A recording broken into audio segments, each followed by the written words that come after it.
Teleamazonas presenta Hora 25 con el auspicio de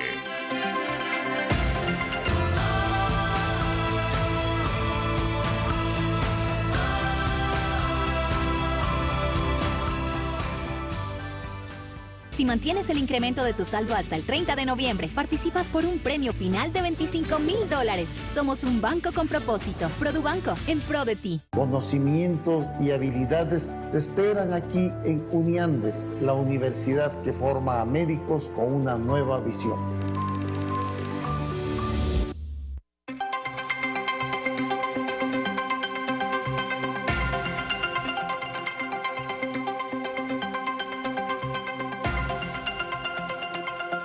Buenas noches, saludos cordiales, gracias por acompañarnos. Este es el programa Hora 25. El pasado viernes se cerró el proceso de diálogo entre el gobierno y las organizaciones indígenas. Hay 218 acuerdos, sin embargo, los asuntos fundamentales han quedado postergados. El punto más sensible, sin duda, es el de la focalización de los precios de los combustibles.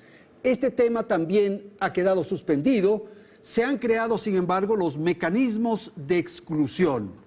Hay temas que tienen que ver con salud, con educación superior, con derechos laborales, con temas de la banca pública y privada, de energía y recursos naturales, control de precios, fomento productivo, seguridad, justicia, que fueron algunos de los temas que se trataron durante estos 90 días. Es sin duda un buen paso. El diálogo siempre es importante. Ha sido calificado incluso por las autoridades de gobierno como histórico. Sin embargo, las sombras de movilizaciones, protestas y enfrentamientos están presentes. Nuestros invitados esta noche en el estudio central de Teleamazonas, Darío Herrera. Él es el ministro de Obras Públicas del actual gobierno. Gracias a Rosalía Arteaga, expresidenta de la República. Saludo también a Samuel Lema. Él fue dirigente de la FENAIE, exdirigente de la FENAIE. Y agradezco también a Ramiro Rivera, articulista de diario El Comercio. Aquí empezamos. Belén, buenas noches. Hola Andrés, amigos, qué gusto que sigan en nuestra sintonía. Las mesas de diálogo fueron el resultado de la firma del Acta de Paz del pasado 30 de junio tras 18 días de violentas movilizaciones. Durante las manifestaciones, el sector indígena exigía que se cumpla un pliego de 10 peticiones. 3 meses después, con el diálogo, se alcanzaron alrededor de 218 acuerdos.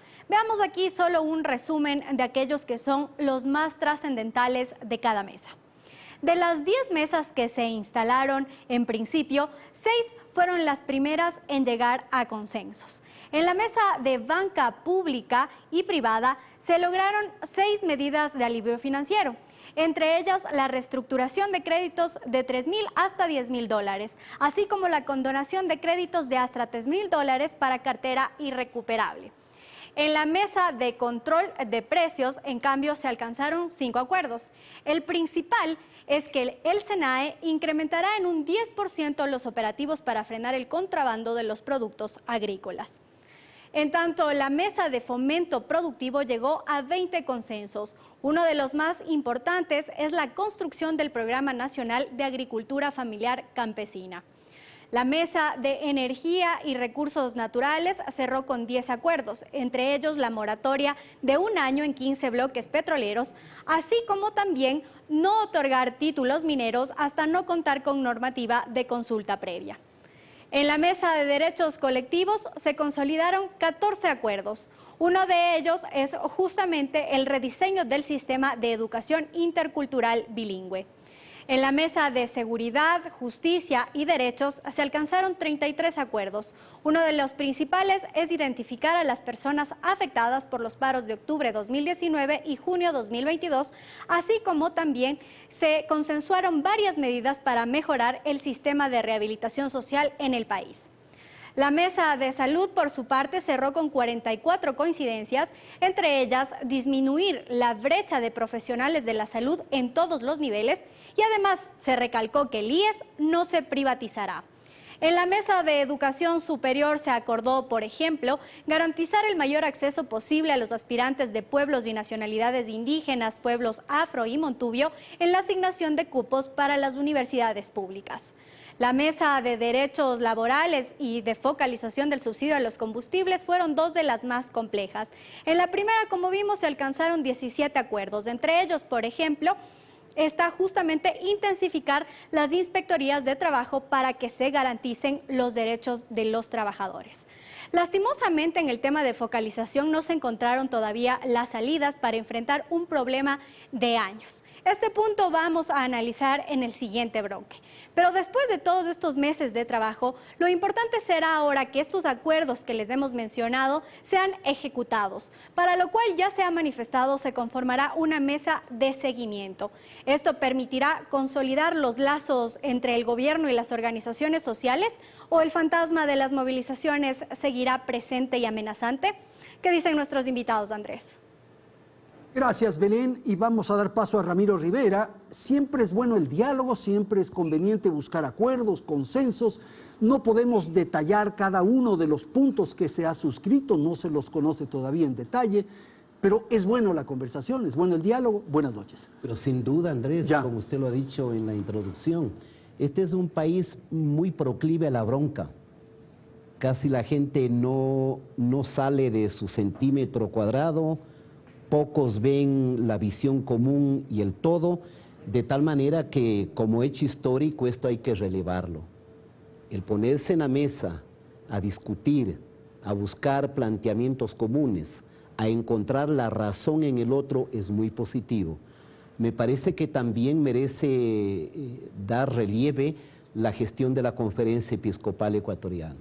Creo que es bueno una sociedad que a veces se cinde y se radicaliza, que usted tenga puntos intermedios de mediación, de conciliación, y en este caso ha habido una garantía, si usted quiere, de carácter moral de las iglesias en el Ecuador que se comprometieron en este diálogo. Eso es lo positivo.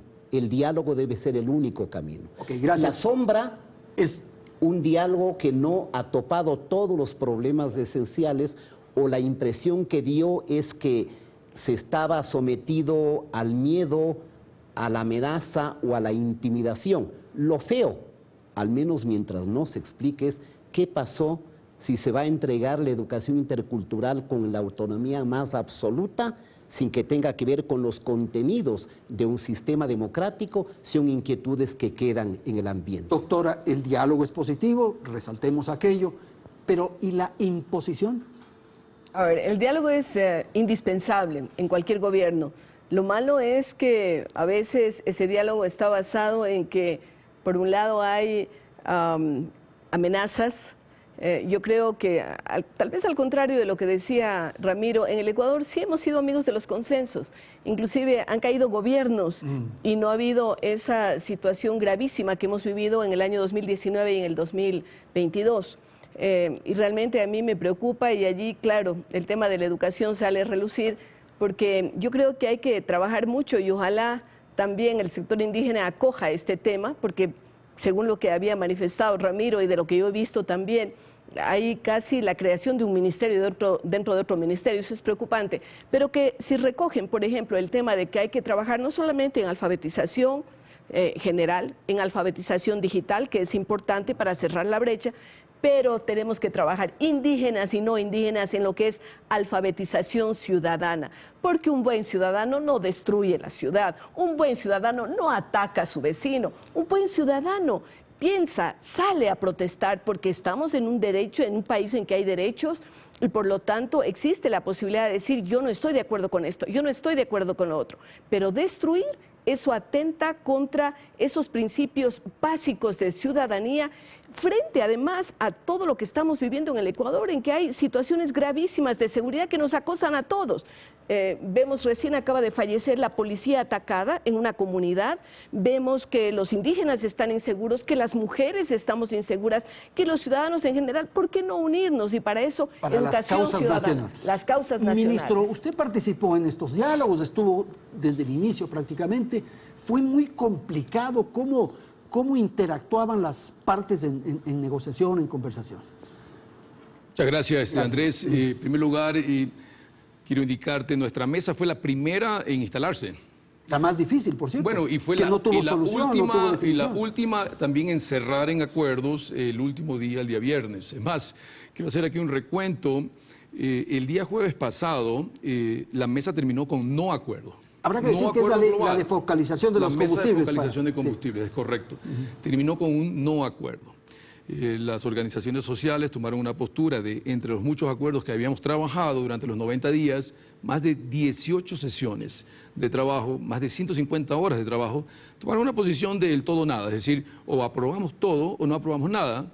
No podíamos ceder a ciertas posiciones un poco intransigentes, pero luego, el día siguiente, el día viernes, se decidió, yo creo que fue un acto de reconsideración muy importante, en plasmar los acuerdos que habíamos llegado parcial en un acta, que es el acta final que firmamos, y también en esa misma acta dejar los desacuerdos, obviamente, que nunca pudimos solventar. Entonces, yo creo que fue un ejercicio democrático muy interesante y estos acuerdos iniciales marcan algo histórico. En primer lugar, yo quiero analizar aquí, primero, es el hecho de habernos sentados todos juntos y haber respetado esta dinámica, esta metodología de trabajo. Yo creo que es muy importante porque rompemos el primer paradigma, nos podemos sentar a conversar.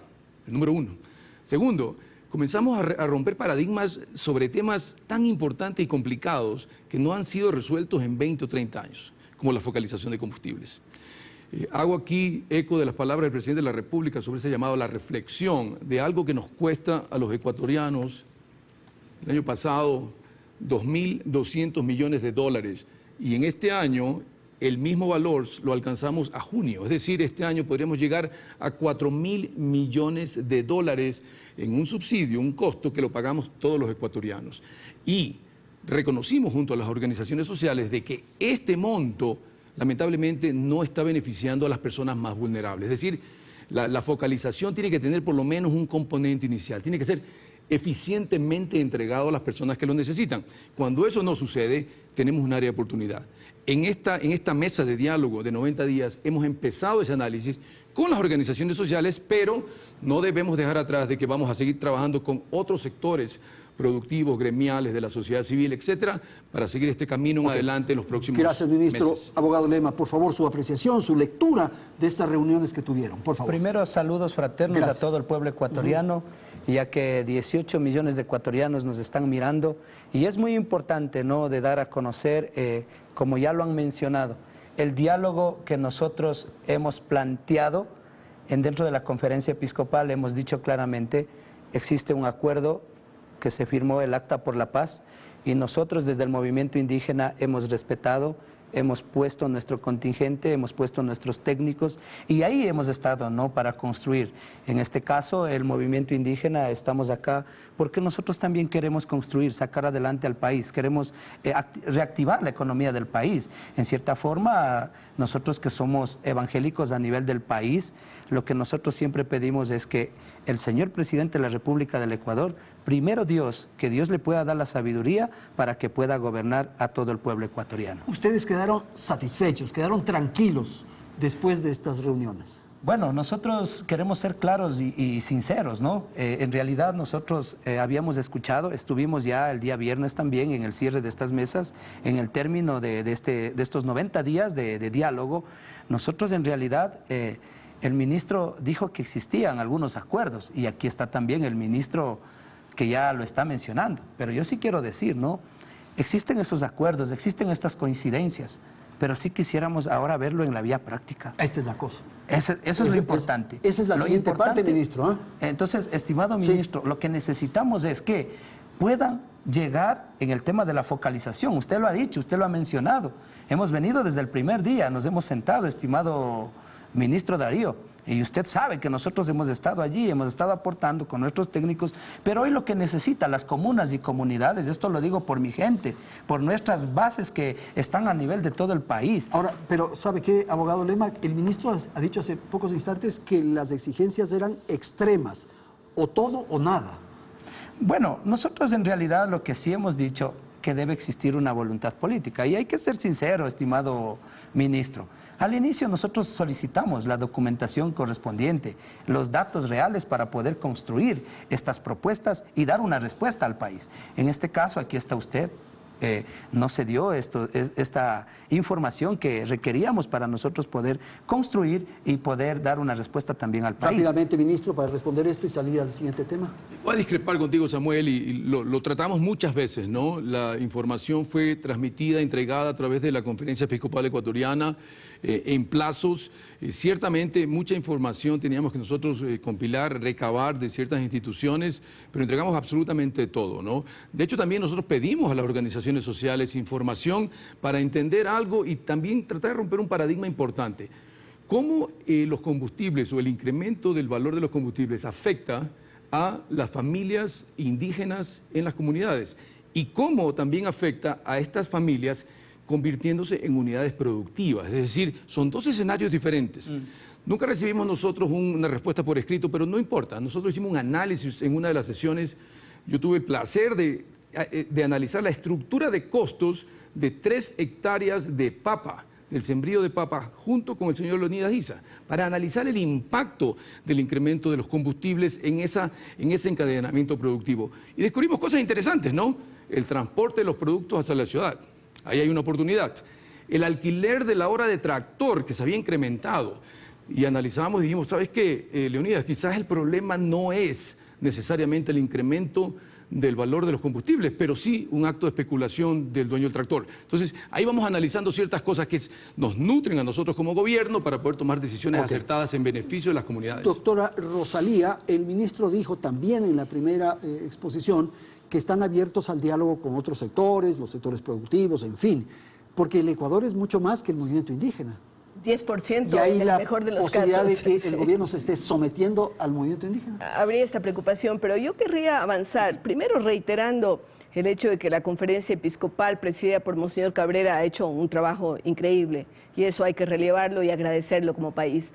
Pero también me gusta ver el contexto global, no solamente el Ecuador. Y allí viene, por ejemplo, el tema de los combustibles. ¿Qué pasa en un gobierno vecino como el de Petro, que es un gobierno de izquierda? Sube el precio de los combustibles, lo cual alienta el contrabando de los combustibles ecuatorianos que siempre se ha dado porque siempre hemos tenido precios más reducidos. Entonces, ¿a quién, señores, le hacemos el juego? Le hacemos el juego a la guerrilla, a la narcoguerrilla colombiana. Tema combustibles, pero también otros temas, porque me gusta analizar los otros. El tema de la minería, ¿no? Se dice que la minería acaba con los países, acaba con las comunidades indígenas. ¿Qué minería, caballeros? La minería artesanal y la minería ilegal, que además sirve para el blanqueamiento del dinero del narcotráfico. Entonces, hemos visto lo que ha pasado aquí en Buenos Aires, no tan lejos de Quito, diríamos en la provincia de Imbabura, pero lo que puede pasar en mi provincia, en el Azuay, porque recuerden ustedes, y esto es histórico, detectada un yacimiento de oro, empieza la fiebre del oro. Empezó en California y esto sigue en el mundo entero. Es decir, cuando se detecta que hay oro en una parte del territorio, si no se entrega a gente responsable, mineras a las que se les puede controlar y además cobrar regalías, esto va a ser el desastre. Yo estoy preocupadísima porque se dice fin a las concesiones mineras. ¿Y quién le pone fin a estos lavadores que están trabajando allí? Esto es gravísimo. Y en el tema de educación sí me preocupa, porque generar un ministerio dentro de otro ministerio es grave. Yo he sido ministra de Educación y he trabajado maravillosamente con los sectores indígenas en el tema de educación bilingüe, que además siempre hablamos,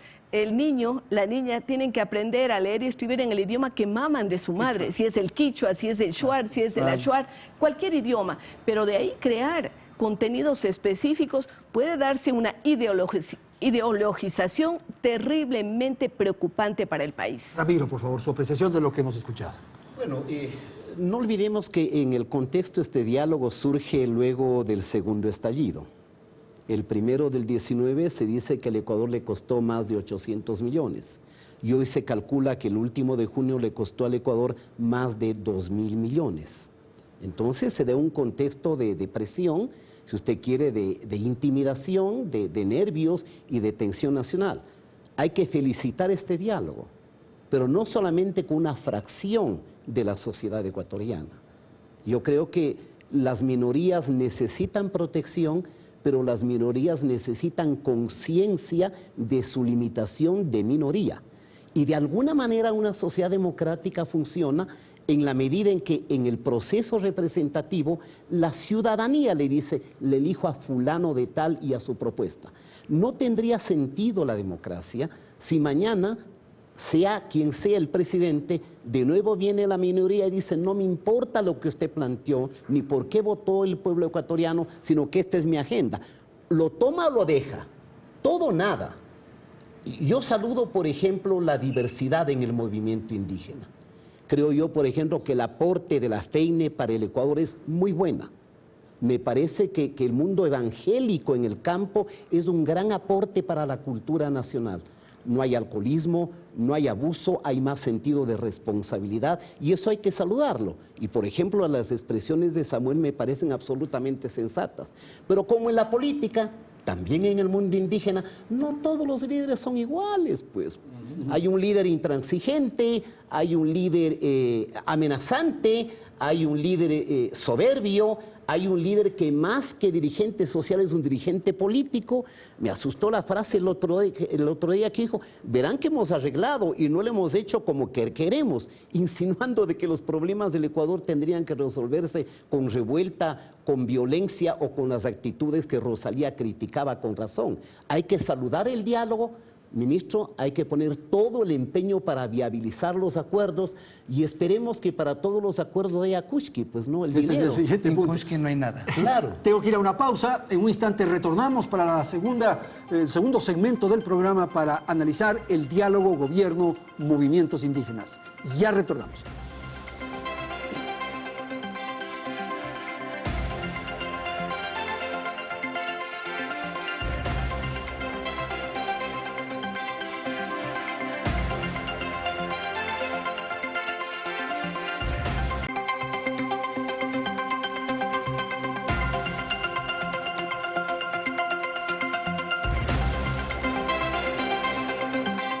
Con el análisis sobre el resultado de los diálogos. Como mencionábamos ya en el bloque anterior, uno de los temas principales que desembocaron en el paro de junio fue el costo de los combustibles y el subsidio de los mismos. Y esa sigue siendo una deuda pendiente. En el acta del 14 de octubre dice textualmente que no existen acuerdos sobre la focalización del subsidio a los combustibles. Uno de los puntos que reclamaba la CONAIE era que el gobierno retire el subsidio al diésel que beneficia a sectores como los camaroneros y atuneros. Otro pedido era bajar más el precio de los combustibles para la población vinculada a la agricultura y la zona rural. Para ese sector proponían un precio del diésel de 1.50 por galón y para las gasolinas Extra y Ecopaís de $2.10 por galón. Ante estos pedidos, el gobierno sostuvo que no se puede incrementar más el monto que el Estado destina para subsidios. En todo caso, lo que sí se estableció fueron algunos criterios para definir a las personas que no accederán al subsidio en un futuro cercano. El primer criterio se refiere al cilindraje y excluye a los siguientes vehículos. Los vehículos justamente que tienen cilindraje mayor a 2.201 centímetros cúbicos, camionetas con cilindraje mayor a 3.001 centímetros cúbicos, vehículos Jeep o SUV con cilindraje mayor a 2.401 centímetros cúbicos, así como motos de cilindraje mayor a 301 centímetros cúbicos. Un segundo criterio es que los dueños de automotores con un ingreso igual o superior a $3.466 al mes tampoco podrían acceder a este subsidio y quienes tengan 3 o más vehículos también estarían fuera del subsidio. Para que todo esto se aplique, habrá que esperar el desarrollo de las herramientas tecnológicas y también de los mecanismos específicos. Otra mesa que también dejó nudos críticos sin desatar fue la de derechos laborales, pues entre los pedidos de las comunidades indígenas estaba, por ejemplo, el de incrementar el salario básico a $500. Con todos estos montos de los que se ha hablado, el gobierno ha señalado, por ejemplo, se podría invertir en programas más importantes como combatir la desnutrición crónica infantil. ¿Cuándo se resolverán estos temas? ¿Cuándo todavía quedarán pendientes estos nudos para poder resolver? Vamos contigo, Andrés. Abogado Lema, lo que acabamos de escuchar, quizás empezar por la focalización de los combustibles. ¿Esto que se ha planteado le deja también tranquilo a usted? Bueno, ¿la implementación de esto, por ejemplo? Bueno, en realidad es hermoso escuchar los avances y los acuerdos. O sea, yo siempre lo he venido manteniendo y lo digo también a todo el pueblo ecuatoriano. Existe en un documento ya firmado el acuerdo, pero sí es importante que pueda llegar estos acuerdos a la vía práctica, ¿sí? Y que el mismo pueblo ecuatoriano pueda ser beneficiado de todos estos acuerdos. Como yo una y otra vez les he vuelto a repetir, ¿no? En este caso, si es que existen los acuerdos que se han mencionado y como hemos escuchado, los acuerdos que se han dicho, ahora el pueblo ecuatoriano lo que quiere son respuestas. La preocupación de ustedes es que se concrete. Efectivamente, nosotros lo que queremos es que sea algo concreto, que no solamente quede en un documento, sí, claro, que no solamente quede de pronto en un discurso, simplemente nosotros lo que queremos es que sean beneficiados los sectores más vulnerables, la gente que está en la pobreza y en la extrema pobreza. Que se concrete, ministro. Sí, bien, importante esto, ¿no? Y tanto tiene que concretarse que como resultado de las mesas de diálogo se ha formado una mesa de seguimiento de estos acuerdos. Solamente definamos aquí, los acuerdos son esos temas que van a tener un seguimiento y que tienen que proveer un resultado o provocar un resultado X en un tiempo.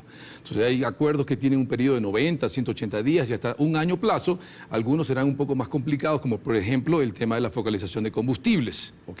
En ese sentido, yo creo que los acuerdos que hemos llegado hasta ahora marcan un inicio sobre un proceso que tiene que primero expandirse a otros sectores de la sociedad, porque lo que queremos, ¿cuál sería el mundo ideal? Que no existe este costo para todos los ecuatorianos. Pero sabemos que en este momento es muy complicado hacerlo. Pero ya hay sectores que están inquietos, ministros. Los atuneros, por ejemplo, los camaroneros están ya inquietos. Esto es muy importante, mire. El día jueves que tuvimos un no acuerdo como resultado de la mesa de focalización, el día viernes ya tuvimos el acuerdo.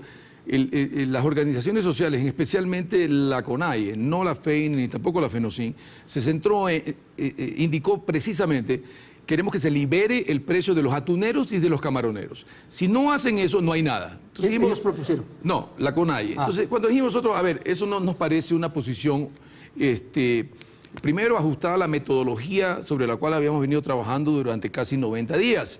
Es decir, consensos, alcanzar ciertas cosas que sabemos que no van a haber acuerdos. Pero veamos qué representa eso, ¿no? Estamos hablando de un 6% combinado, tanto el sector atunero, camaronero 4% y el atunero el 2%. 6%, 122 millones de dólares de subsidio el año pasado. Una cifra importante, pero en 2.200 millones de dólares, el 6% no puede ser el punto focalizado solamente para decir, este grupo sí tiene que liberarse. Porque dentro de estos grupos, obviamente, hay diferentes realidades, ¿no? Y hay que entenderlas y analizarlas con estos grupos.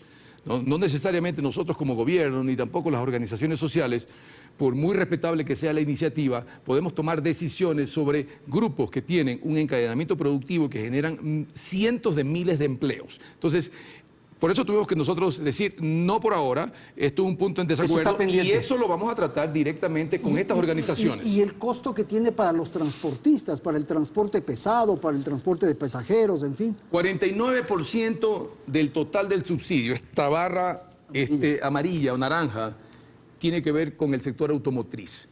Y de esa barra, de este pie aquí, el 70% tiene que ver con el transporte. Ese es un tema que no se tocó en las mesas de diálogo, pero que nosotros en las conversaciones con los transportistas lo tenemos como parte de la agenda, ¿no es cierto? Porque es un punto que hay que tocarlo, que hay que conversarlo. También el sector del transporte es muy importante para el país, dinamiza la economía, mueve los productos, ¿no es cierto?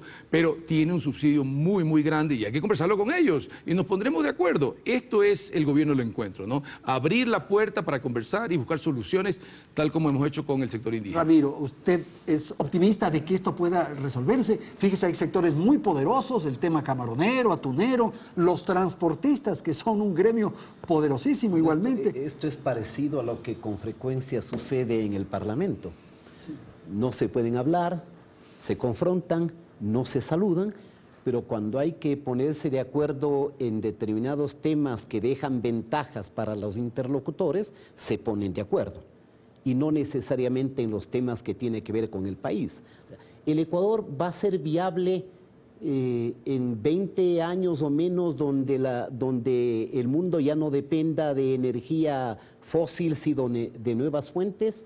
El país va a ser viable si es que hay un desenfreno en la minería ilegal porque se sataniza. Va a ser viable con un sistema jurídico laboral que data del romanticismo socialista del siglo pasado. No, no va a ser viable. Entonces sí me parece que el gobierno, Darío, tiene que imprimirle un poco más de liderazgo para explicarle, para hacer una suerte de pedagogía democrática al Ecuador, diciendo estos son los sectores que deben estar excluidos de un subsidio, porque obviamente la gente pobre necesita el subsidio. El transporte público necesita el subsidio, si es que no están dispuestos a rebajas arancelarias, a estímulos o a otro tipo de subsidios. Pero creo que ese es un tema que hay que afrontar, hay que enfrentar. El tema de los subsidios, porque sí es criminal, ¿no?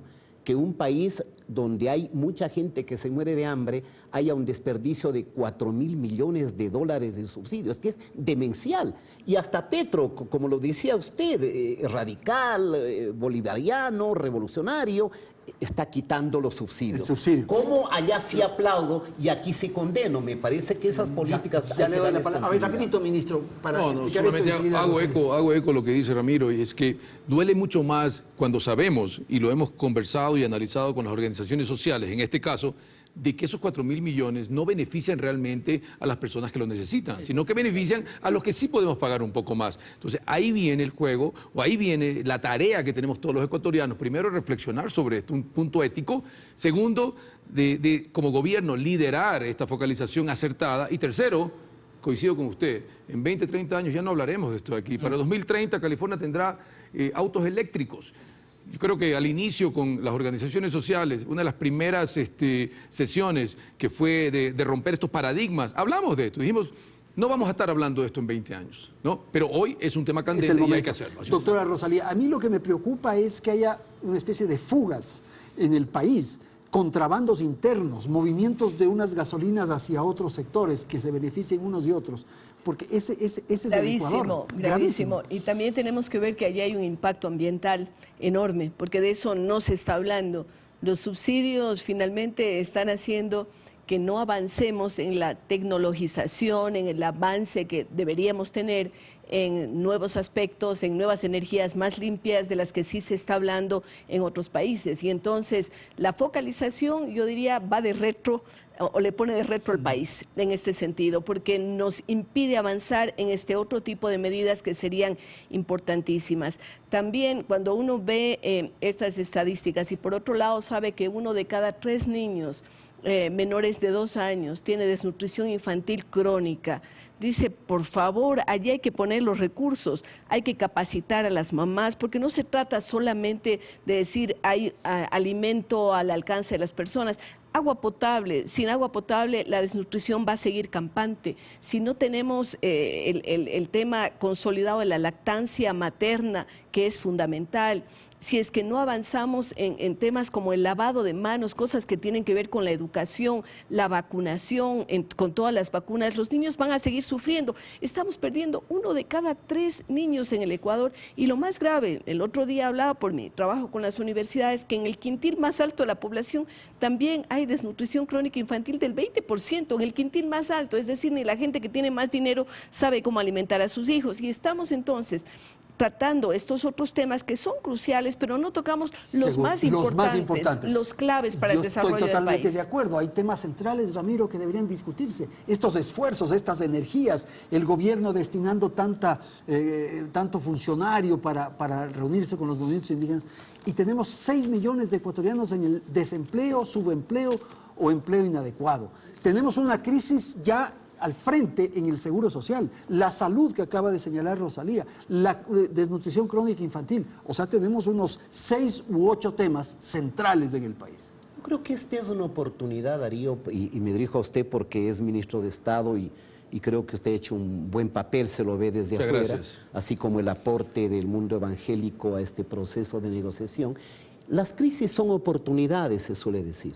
Y esta sí debería ser oportunidad para que el presidente le haga propuestas al Ecuador del futuro, porque hay que construir el futuro.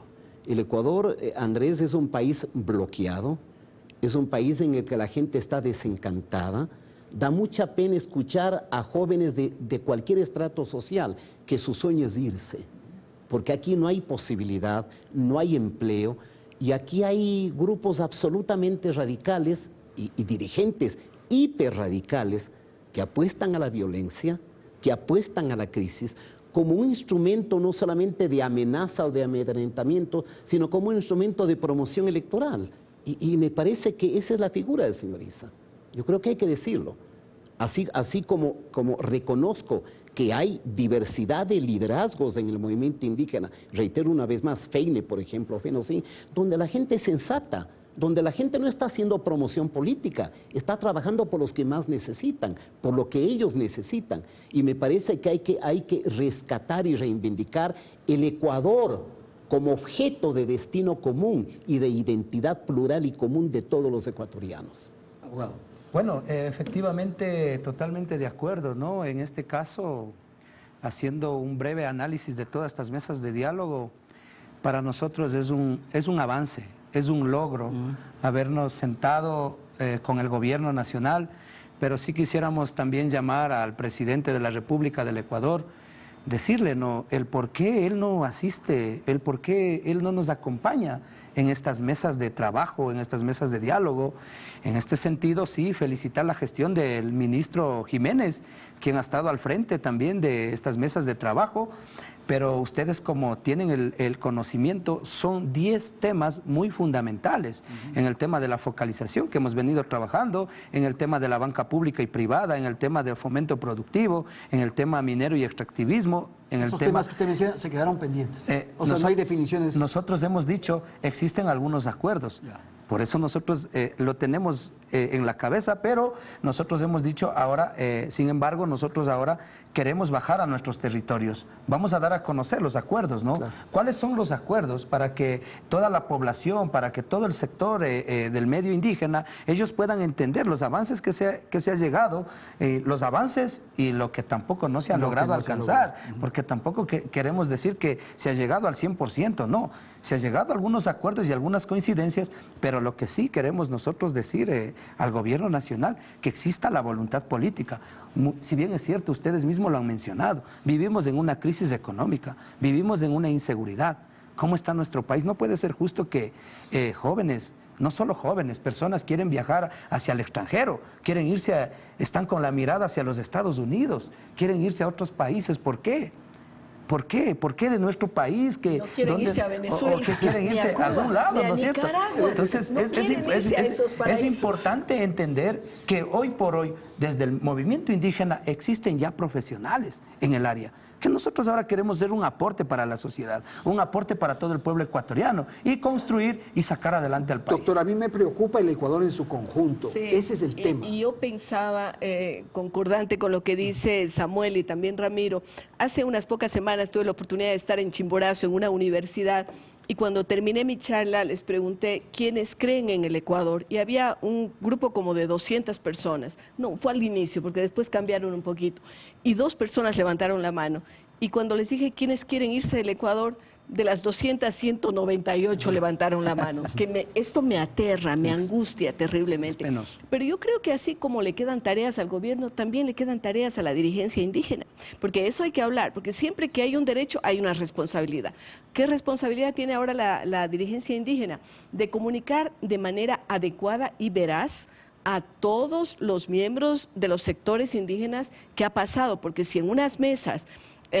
no sé, de 10, ¿cuántas mesas eran? 8 mesas, ¿no?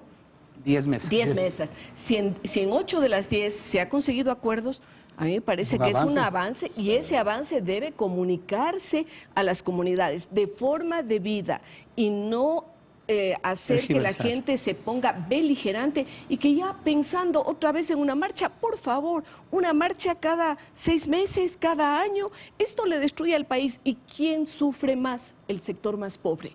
Es el que más sufre porque es el que siente que no tiene cómo llevar la comida a su casa. Entonces, yo creo que allí tiene que haber derechos y responsabilidades. Y yo creo que ahora las responsabilidades no solamente están en el gobierno, yo no tengo nada que ver con el gobierno, estoy alejada de la política hace más de 20 años y no quiero estar en la política, pero creo que así como hay responsabilidades del gobierno, también hay unos ciertos deberes y obligaciones de parte de la dirigencia indígena. Maestro, por favor. Hago eco las palabras de Rosalía y de Samuel. Y generemos entonces ese Ecuador de compromisos. Siempre es el compromiso del gobierno, el pedido al gobierno. Yo le pido el compromiso de las organizaciones sociales para caminar juntos este camino, ahora sí, de lograr estos acuerdos, de implementar estos acuerdos, de hacerle el seguimiento, de mejorarlos, ¿no? Y así también a los otros sectores productivos, sociales del país. Mira, Samuel, firmamos esto recién el día viernes. Uno de los acuerdos en nuestra mesa de focalización es la implementación de sitios de expendio en los puertos para el combustible para el uso de la pesca artesanal. ¿En qué condiciones? ¿Ese combustible está sin subsidio, con subsidio? Sí, eso está subsidiado, pero hoy, y se mantiene el subsidio obviamente, sí, claro, para la pesca artesanal. Hoy se ha reabierto el punto de expendio en Jaramijó, en el puerto artesanal de Jaramijó. Aquí está, 10.000 galones para una capacidad de 12.000 galones de gasolina y 12.000 de diésel. Esto beneficia directamente a 1.100 embarcaciones. Apenas 3 días. Es decir, estamos trabajando y hemos estado trabajando. Yo creo que parte del ejercicio y de lo más rescatable de este ejercicio es que nosotros durante los 90 días, mientras íbamos identificando estas áreas de oportunidad que salían de estos diálogos, íbamos implementando política pública para ir atendiendo estas áreas de oportunidad. Le voy a dar un dato interesante. En el año 2000 creo que fue el tiempo donde teníamos la mayor cantidad de tierra cultivada en el país. Alrededor del 6.4% el total de toda la tierra del Ecuador. Para el año 2018, esa cantidad de terreno ha bajado un 40%. Esto es una realidad. Lo pueden investigar ustedes. ¿Okay? Consecuentemente uno se pregunta, ¿qué ha pasado en el campo? ¿Por qué no tenemos, exacto, la migración por un lado, ¿no es cierto? Pero también coincide con lo que yo les comentaba hace un momento atrás sobre la especulación, la incidencia del combustible sobre la hora de alquiler de la maquinaria, por ejemplo, ¿no? Y decíamos que por eso es que las comunidades se levantan, porque sube la hora del alquiler de tractor. Necesariamente no es así, ¿me entiendes? Es un tema de especulación. ¿No? Y los alimentos. No todo el mundo tiene un tractor. Pero hay que averiguar quiénes son los dueños de los tractores también. Pero ahí hay un área de oportunidad. Ahí hay un área de oportunidad que tiene que ser atendida, ¿no? Ahí tenemos cómo podemos mecanizar el campo para que la gente regrese al campo, ¿no es cierto? Tengo que ir al corte de ministro, vamos a ir a la publicidad, en un instante retornamos.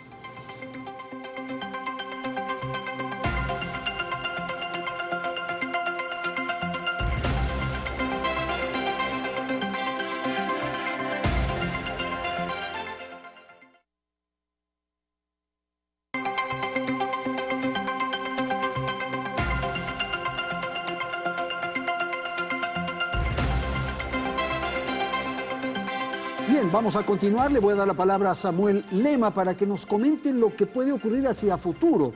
Vamos a asistir ahora en poco tiempo ya al Mundial de Fútbol, vamos a estar distraídos, luego las elecciones seccionales. ¿Después qué?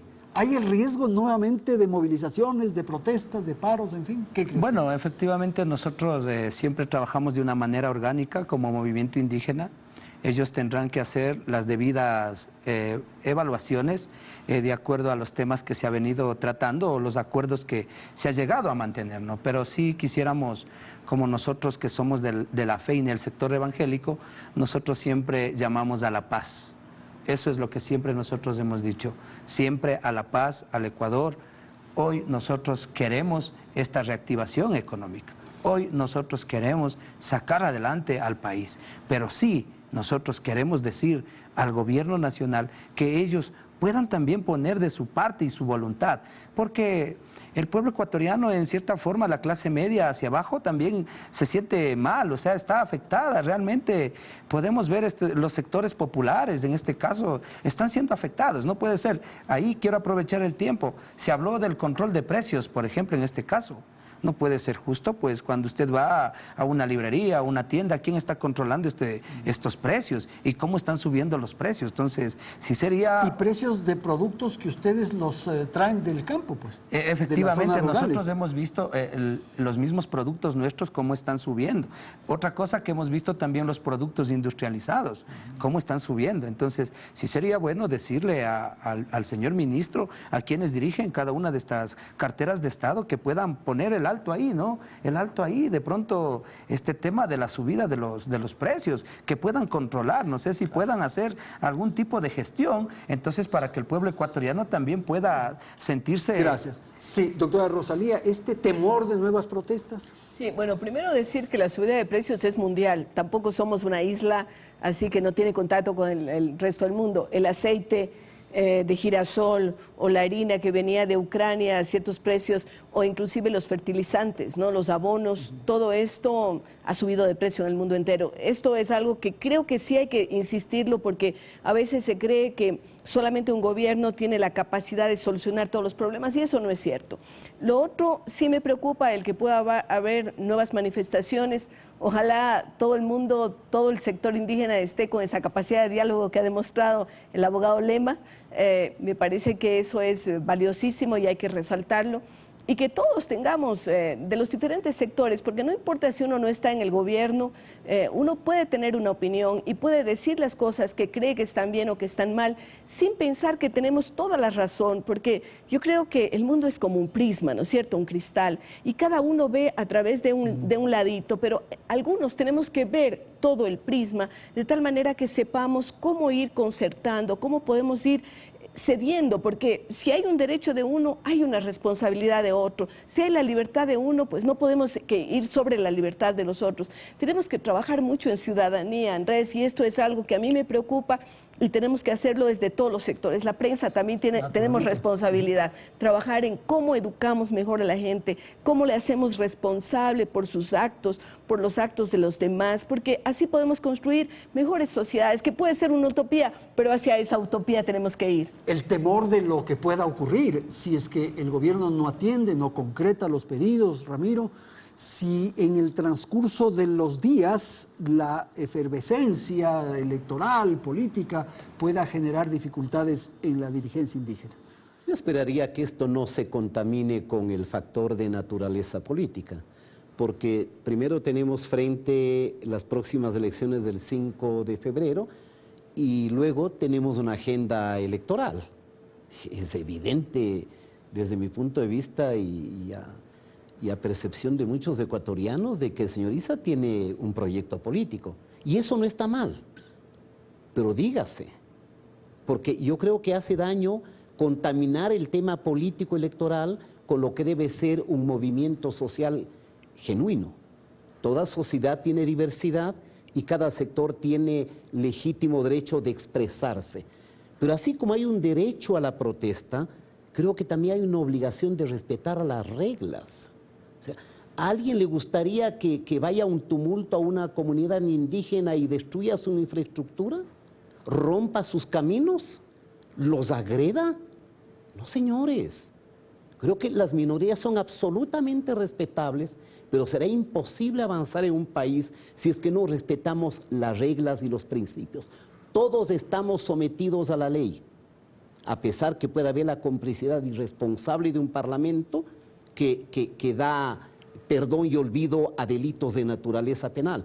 Pero no puede ser la amenaza de la violencia la única arma para dirimir los conflictos. Si estamos valorando el diálogo, el resultado de este diálogo, si abogamos para que haya continuidad y se resuelvan por ese camino, bueno, invitemos siempre a un diálogo de racionalidad, de sensatez, de respeto a la legalidad, de respeto a los demás, de las obligaciones que tengo también como ciudadano, para que no sea simplemente la amenaza o el poder demoledor que tiene tener la capacidad de destrucción, hasta para después decir, denme medidas reparatorias, por favor, pensemos en el Ecuador. Ministro, y lo que se exige desde el movimiento indígena es la concreción de los acuerdos a los que se ha llegado.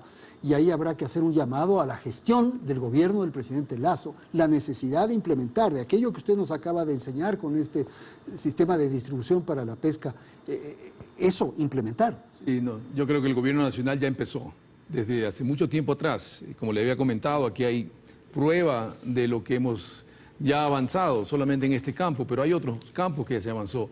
En todo caso, el liderazgo del presidente Guillermo Lasso, de manera genuina, la preocupación que él tiene sobre las organizaciones sociales, las comunidades indígenas, buscar ese progreso, esa creación de oportunidades, plasmado en un solo ejemplo, por ejemplo. Más de 45.000 personas que han recibido créditos 1% hasta 30 años plazo. La mayoría mujeres y muchísimos de las zonas de Chimborazo y de Cotopaxi, ¿no es cierto? Así también como de la costa. Ya da una muestra de lo que estamos haciendo, ¿no? Pero ahí llamo yo al compromiso. Y mira, te voy a dar un ejemplo de algo que, como decía Ramiro, yo creo que hay que buscar la sensatez también en la clase política de la parte indígena. Esta escalada de precios, ¿no? Fue uno de los paradigmas que al inicio de las conversaciones tuvimos que romper. Mostramos que el Ecuador tiene la segunda menor inflación en toda América Latina. Eso es un logro inmenso. Segundo, comprobamos también a las organizaciones de que el índice de precios al consumidor no había subido, se había mantenido estable. Es más, había bajado en ciertos casos. ¿Cuándo subieron estos precios? Durante los 18 días de paro. Claro. Y después de eso, en algún momento, porque había un desabastecimiento de producto. Entonces, uno sufre como víctima parte de lo que yo mismo causo, ¿no? Pero lo interesante, 90 días de relato en las conversaciones con las organizaciones sociales. Yo me acuerdo por ahí la sesión número 3 o 4 con el señor Leonidas Issa, donde él mismo, y está todo esto documentado por si acaso, él hizo un análisis y tomó en cuenta, hizo referencias de la inflación en Estados Unidos y de la guerra Rusia-Ucrania, que había hecho de que el precio del aceite girasol, por ejemplo, se dispare. Y estaba consciente de eso. Y a mí me parece eso sensato, de que comience a analizar ese tipo de incidencias macroeconómicas que afectan de manera puntual durante algunos meses al precio específico de un insumo en el país. Muchísimas gracias a nuestros panelistas, gracias a la audiencia. Aquí nos despedimos. Felicidades. Hasta la próxima semana.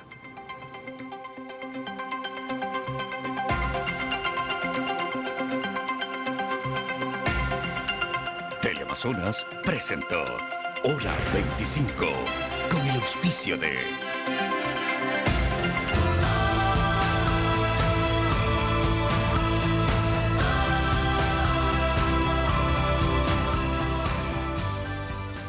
Si mantienes el incremento de tu saldo hasta el 30 de noviembre, participas por un premio final de $25,000. Somos un banco con propósito. Produbanco, en pro de ti. Conocimientos y habilidades te esperan aquí en Uniandes, la universidad que forma a médicos con una nueva visión.